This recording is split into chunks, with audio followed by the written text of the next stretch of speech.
Allow me for a brief moment to explain my position and why I've decided to do particularly this interview. I'm doing it because I have two daughters. I'm doing it because I'm a father, because I'm a citizen. I'm a patriot. I'm a husband, and I'm trying to continue the mission that I was given so many years ago with the Department of Defense. As crazy as it may sound, I was never relieved of my obligations. The work that I do, much of it is behind the scenes. And I'm not sure people appreciate the work that folks like Chris Mellon and myself are doing, and my colleagues behind the scenes, because it's a bit like a submarine that's under the ocean. You don't see it until you see it. My colleagues and I have committed our lives to this and our livelihood to this. This isn't a game. This isn't a hobby. This isn't an interest. You know, this is real. This has been a very difficult journey for me. It's a journey that I wouldn't recommend any of my friends to take. Certainly no one that I care about or love to take. It's been very difficult. But I'll tell you, it's also been worse for other people.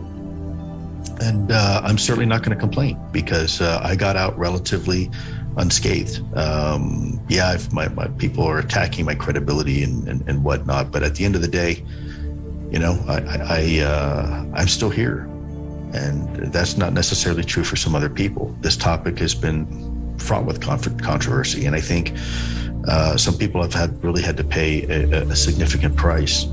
Hopefully some of those heroes will be able to step out of the shadows here soon, and we can stand shoulder to shoulder and have a more comprehensive conversation with the American people. I was one of those quote unquote men in black, I guess. But I realize it's probably better now to be, you know, as one of my colleagues says, you know, I'd rather be known as the men in white, you know, truth, bringing truth to the topic. You know, I still hold myself accountable. I still feel, if you want to know how Lou Elizondo feels, I still feel incredibly guilty.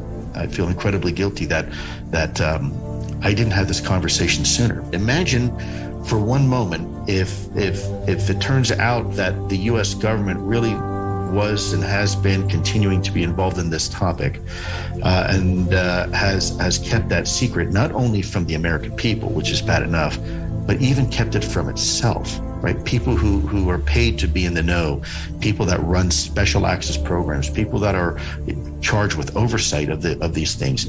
And you have a major defense contractor who had an unfair advantage because they were asked to look at exotic material potentially.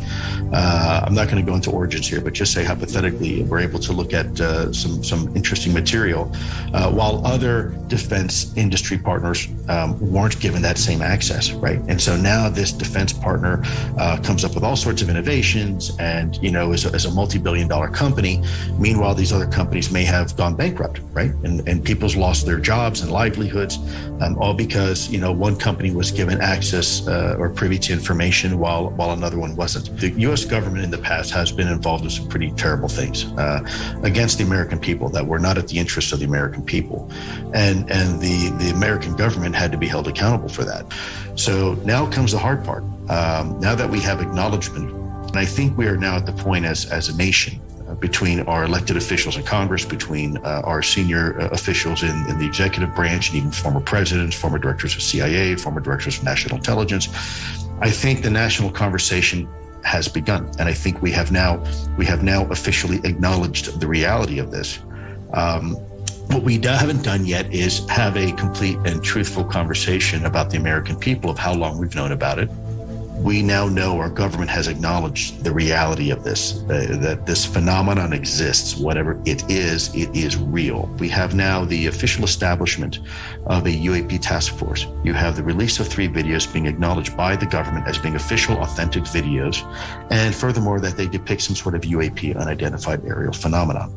You have classified briefings being provided to Congress. You have presidents now being brought into the loop of this. You have senators like Marco Rubio on both sides, and of course my very, very dear friend Senator Harry Reid coming out and joining hands and saying this is a topic that we need to discuss. The fact that there are things that are operating in our controlled U.S. airspace that we have no idea what they are. We have no idea how they work. We have no idea the origins or the intent or full capabilities or anything else. I think at some point, we will be faced with the imminent reality that either we are alone or that we're not alone.